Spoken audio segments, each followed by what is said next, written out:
Hi, Mark.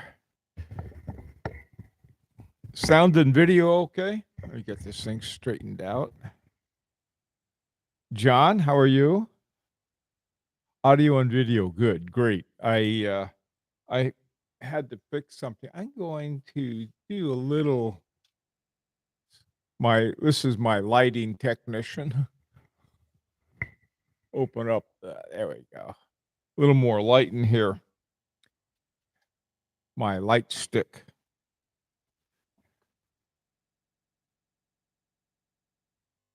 Hey, Canadian watch monkey. Uh, um,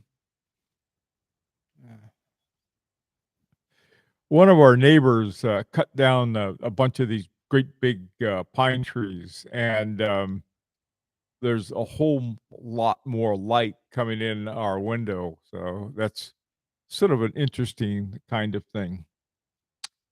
Okie doke.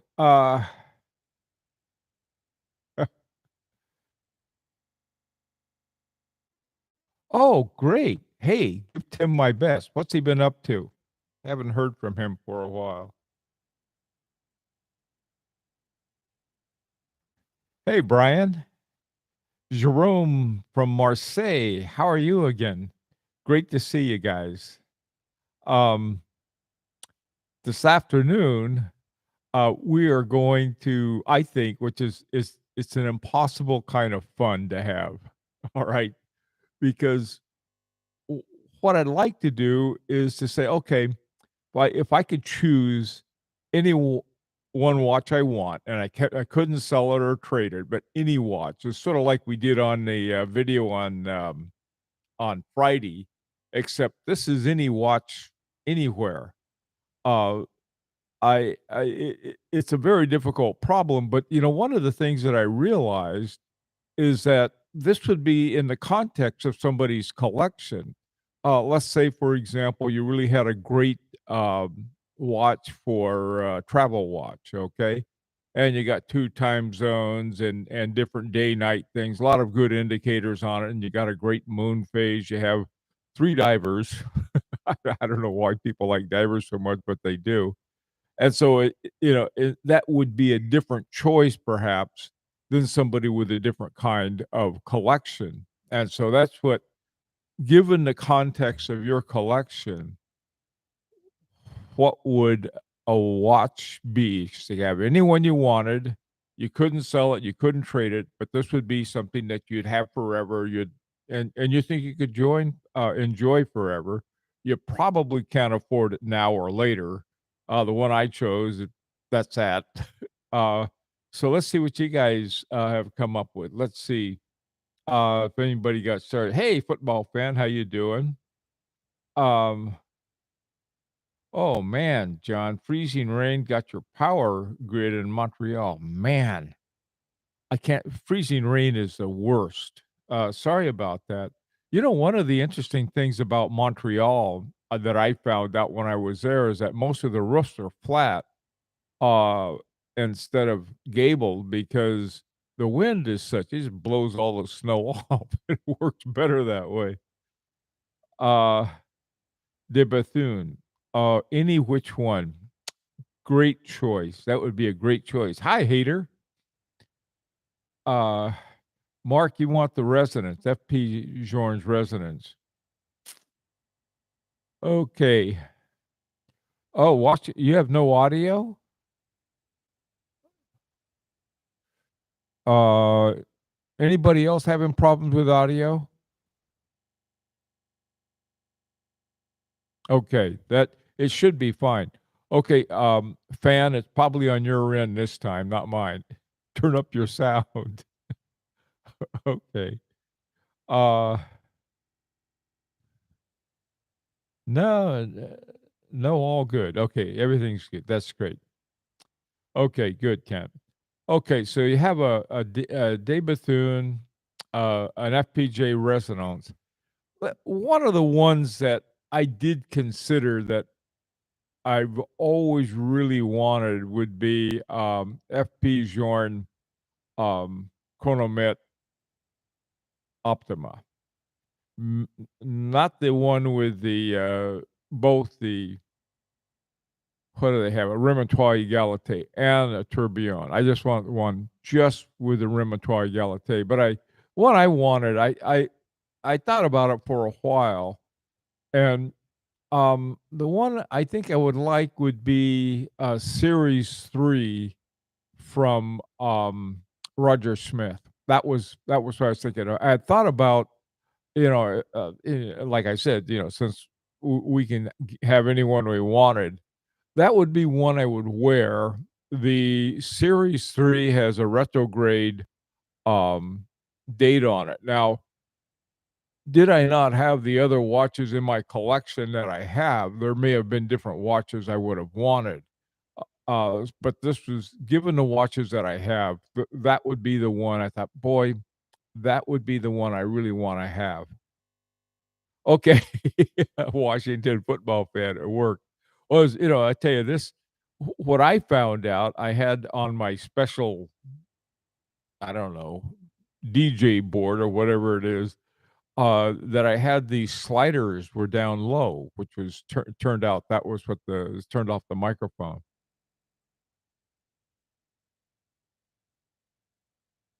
A Moser Swiss Alp watch. That's an interesting choice.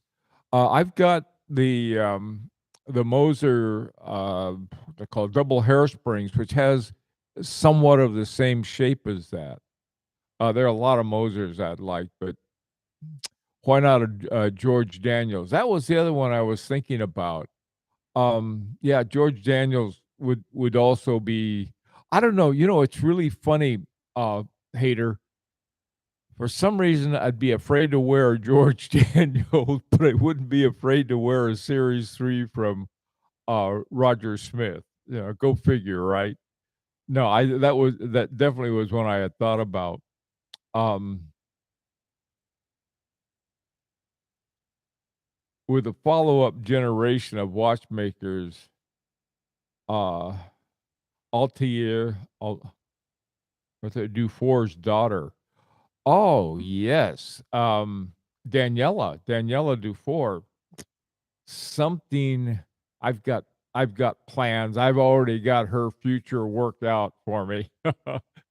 I would really like to see something between Dufour's daughters and Jean-Marc Vitorec's son. Would that be a cool watch?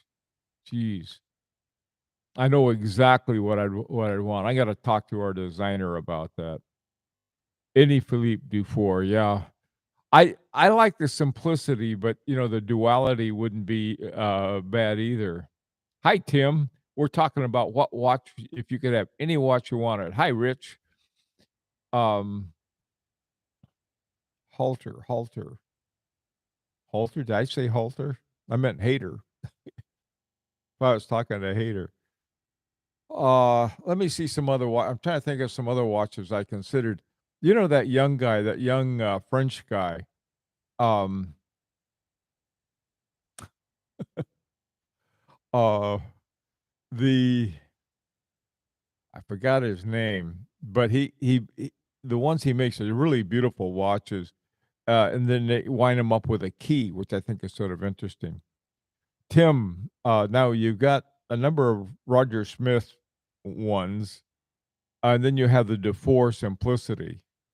I Roger Smith may have a Simplicity as well.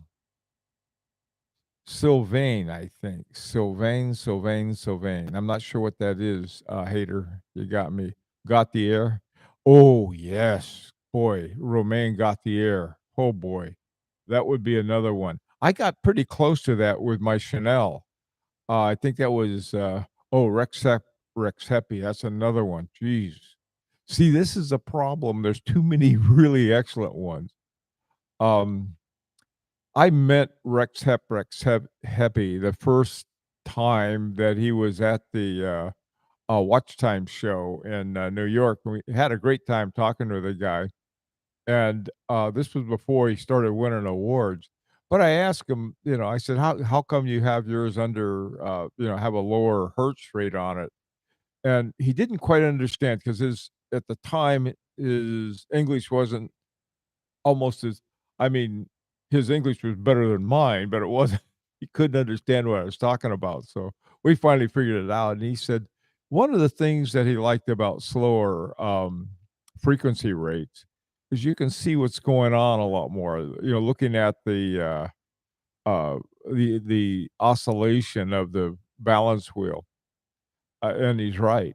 That's another thing. By the way, too, without even really trying, the one that I wanted that I would choose, the, Series 3 by Roger Smith does have 18,000, semi-oscillations per hour, so that was another thing that just made it even better. Hi, Forbin. Your new microphone is so professional. Makes me look professional. Hate to spoil the image, but, what can I say? Are you going to Hollywood? Oh, I know they've been bugging me for a long time, but you know how it is. I'm sure you have the same problem. Yeah, I know. I'm gonna need the sunglasses and can't go shopping without being pestered. It's rough. It's like being an alcoholic. I think they're cures for alcoholics. I don't know if there is one for watch collectors. Uh, Allanga and Sunda Zeitwerk. Yes. That's another one, that I would another one that it would go right to the top of my list would be the, Marco Lang watch. He only has one right now, so I forgot the name of it. Starts with a Z, though. I actually wanna get a Longa Saxonia. Yeah, I like those a lot. I like the Saxonia, and I think it's the 1816 or something like that. Both of those watches I really like a lot, but I have so many watches that are that kind of watch, but I still like them. Uh, I think the Sylvain makes a 1 hertz movement, but it has a silicon hairspring. That's interesting. I don't know Sylvain, football fan, so Jerome, let's see, what's up? Well, the difficult thing is to know how all talented watchmakers and all models available, all movement. You could miss so many. Yeah. Yeah, I know. Well, I'm not one who is really concerned by the number of jewels for a couple of reasons. First of all, I'm not to me simplicity is one of the most important things to me that I find that's where I find the most value in a lot of things. So the the number of jewels really is the number of points where you have some kind of turning. And the jewels are all man-made. I mean, it's not like and they can make them to fit different kinds of things. Now, that I think it's at one time, they probably had to use mine jewels, and it was another whole process for having them, but, um, the number of jewels, like I said, that would simply be the number of pivot points that would be in a watch, which would mean sort of like in a chronograph, you have a huge number of jewels because of that, because you have all of this different stuff going on. So, like I said, I like the jewels. I like the jewels on the one I like the best is on the Langenheim, where they put that mine diamond on top of the balance shaft. Mm-mm-mm. Oh, okay, Hater. Thanks. I didn't know who he was. I saw there was a certain point hater in last year's Grand Prix that I lost interest in a big way. Uses a Phillips spiral. Somebody else uses that too. I was looking at lots of Groenfeld watches. Yeah, same here. That's another thing too. I thought, boy, I tell you, I really like that Groenfeld as well. Hi, Graham. Always fancied a Kadoki K2. That is there's that watch is again, it has the beauty and the simplicity, and I like the night day element that the way he set that up. Sylvain Pinard. I've got to look at that. Marco Lang. I'm gonna call it the Z watch, Brian. What's that called? A Zeider something like that. I'll say it in such a terrible way that it wouldn't be right. Trying to think of some other watches. Oh, I know, the Georg, by Lang& Heim. Oh my god, I love that watch. That's one of those watches that just stands out in any context. Wooten Lantern with some of the, Japanese lacquer dials. Yeah, those are it's really funny. I really, really, really like, Kari Wooten Lantern's watches. And I know that he's won a number of prizes. He's probably won as many prizes for, the decorative arts or whatever they call that category as he has for the men's watch and all of the other categories that he keeps winning in.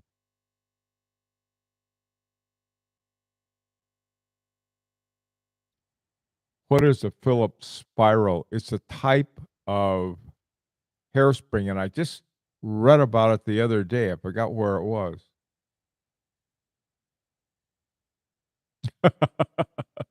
Yeah, Brian.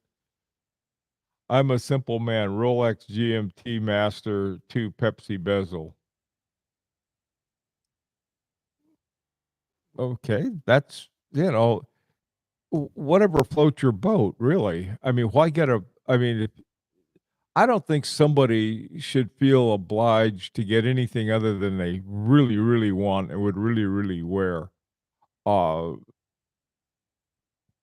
can't remember the name, but a Japanese watchmaker. Oh, yes, I love his stuff. Haiji Asoka, I think, John, who is who you're talking about. Oh, his Tsunami watch is another one I would love to have. Grubril Forsey, yeah, you're right, football fan. That's another one, Grubril Forsey. Gee, I would like to have one of his watches. Those are, again, they're over 100,000, I think. Oh, okay, good. Yeah, no, that would be they're trying to think. Uh, who else makes really great watches that a lot of younger guys, Peterman, Badat, those 2 guys make great watches. There's some young French ones beside the one whose name I always forget, that I really like. MB&F. Yeah, I agree. MB&F, also Poetic Wish. Now that's by, Jean-Marc Wiederrecht. Yeah, that is a sweet watch. We got one of their gears, hater.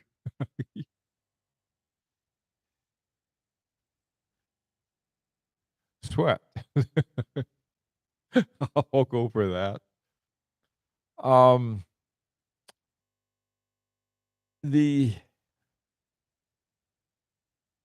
something too that would be fun to have, I don't know if I'd ever wear it, would be an original and there are some around, you can find them if you look, and that would be an original Abraham Louis Breguet watch by him, or here's another one I would like, um, Derek Pratt worked on one of the movement, I'm trying to think the name of it, on a special kind of escapement that he had, for Urban Jurgensen. One of those watches would be very, very nice too. Chopard Alpine Eagle with a Luke 1.96. I like Chopard. I don't have one, but there's something about those watches I like. MB&F, I mean, that MB&F is something that I'm glad you brought that up because they're really nice. Another one that has some really great watches, is Beauvais. Uh,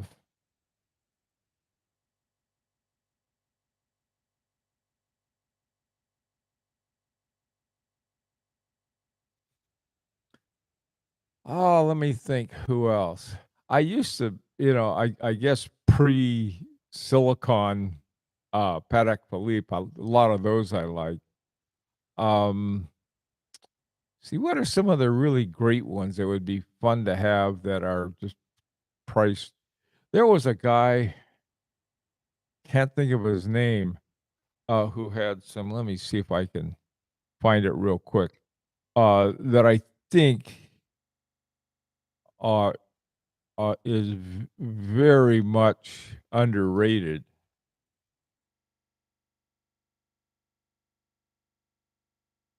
Okay, price list. Okay, let me see who I'm thinking about here. Here we got it.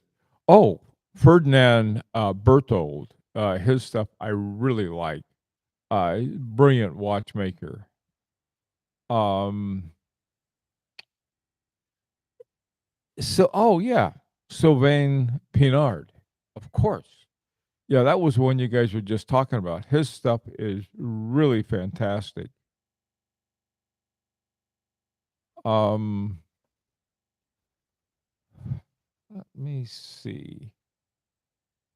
Who else we got here?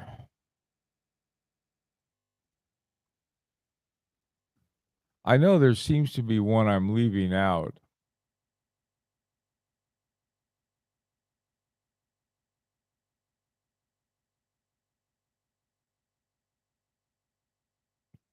Oh, Christian Vanderclaw. He has his calendar and astronomy watch with all the planets and everything. That would be a cool watch to have. I think though that may be not the kind I really want some practicality too. I'll tell you the other guy I was thinking of is Bernhard Lederer. He's a brilliant watchmaker. Really, really outstanding guy.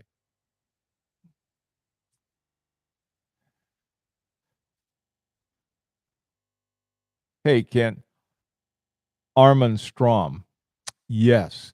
I tell you, along another guy who's really something is, and I know it's not pronounced this way, is Beat Haldeman and Vianney Halter. Both of those guys have some really incredibly nice watches.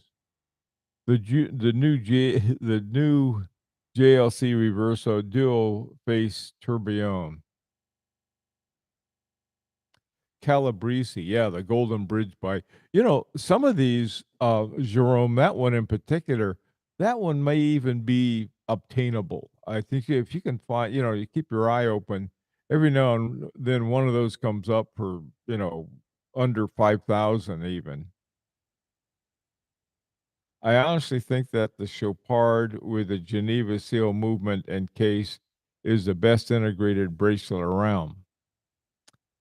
Yeah, they have some very, very nice things. How about Patek Philippe Grandmaster Chime? There's only one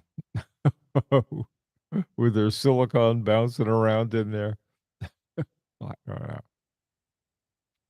There's another Italian guy, which was modular. He also did a constant force principle watch. Can't remember his name. Calabrese?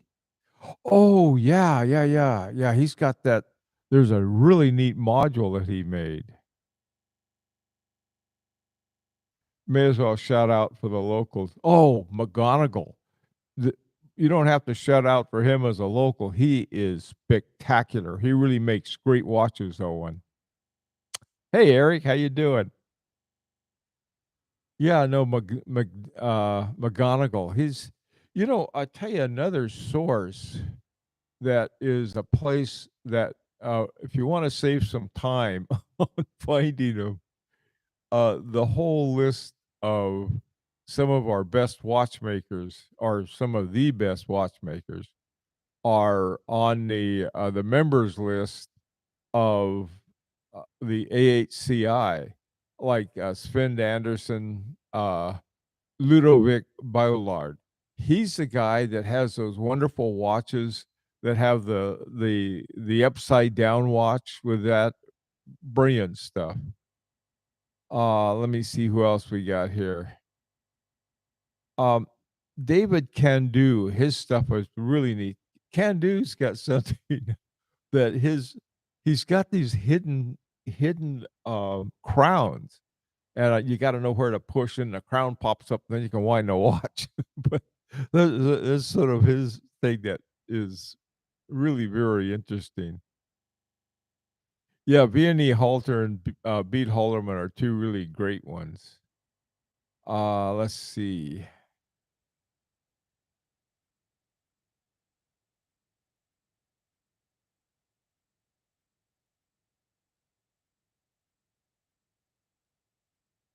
Okay. Okay, who else we got? That would be a good one to have, and we can't afford, but it'd be nice to have anyway. Some of these, I really I spend most of my time looking at and talking about watches we can possibly afford. And I know that's a relative term. Are pretentious watchmakers part of AHCI? Good God, no. They're pretentious watchmakers would not allow an AHCI member to join their, their lofty group. You know that, John. They just wouldn't have a thing to do with it. You have to build any kind of watch to be a pretentious watchmaker. There was this one woman joined our group, and she had her watch. And said, "Look at I made." So she said, "Oh, she can be sort of our Christine Hutter, Steinway and Sons, Seconde Metrodrome. Love the mechanism and the thought behind it. The second hand seems to swing back and forth once a second. Same module made by Agenor as Dandy Edition. Oh, yeah. Yeah. I know that. That's interesting. Thanks, Hater. Hey, Kent, Frozen Star is on my exact Xavier. I don't know Xavier.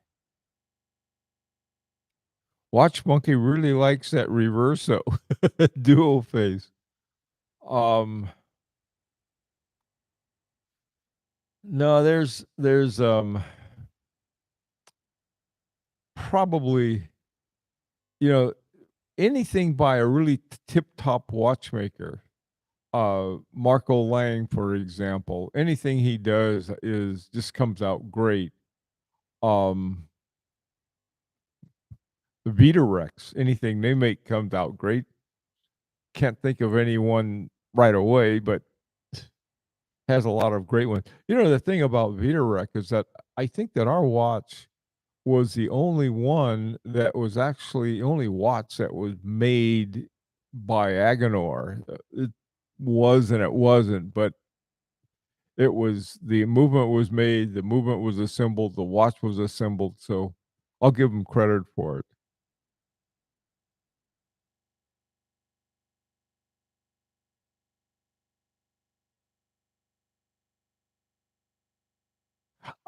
I saw that. And I saw, but I forgot what it was. There you go, Brian. Number two is gonna be even better. Chopek CEO is Xavier. Yeah, Chopek is just another one that seems to hit a real important level of watchmaking. I think, and on a lot of different levels.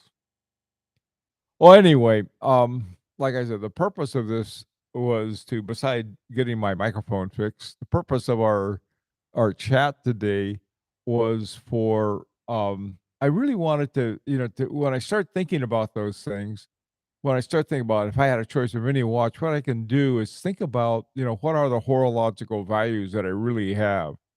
Um and uh, they're they're not set in stone, but they're very, I mean, to me they become clearer and clearer when I talk about these kinds of things. And I hope you have some kind of something like that too. What do I really like? What's really important to me in horology? Rather than I don't think most of the people in this group are high horology lounge. they don't seem, I mean, and again, it's easy to knock, Rolex and stuff, but that's I don't think that's a good idea. Um, they are what they are, and they're good at what they do. All right, that's enough. But I think that the more we think about it as individuals, not as something like, "Oh, this is what everybody else is doing," the better off we'll be. Somebody said today, in one of the comments as well, so and so giving me this thing about why he liked silicone hairsprings. I There are lots of reasons to like them, and yeah, so if people like them, that's fine. But the thing that he said that was sort of off-putting was, well, here are all of these smart watch companies, Swatch and Patek Philippe and, even, Rolex, so they must know. Not really. You know, if you talk to some of the top watchmakers, they got a very different opinion, but the point is really not there's because it's popular. Sometimes something popular is simply a good economical move. And one thing that we are watch collectors aren't know, at least like this level of watch collecting, we're not really known for economic good sense. At least I'm not. So anyway, well, look, guys, for those of you celebrating Easter tomorrow, happy Easter and Easter egg hunts with your kids or grandkids, perhaps. And I'll see you next week and have a great week. And Passover too. You're right. I think, doesn't is Ramadan around now too? Any holiday that people is important to, enjoy it.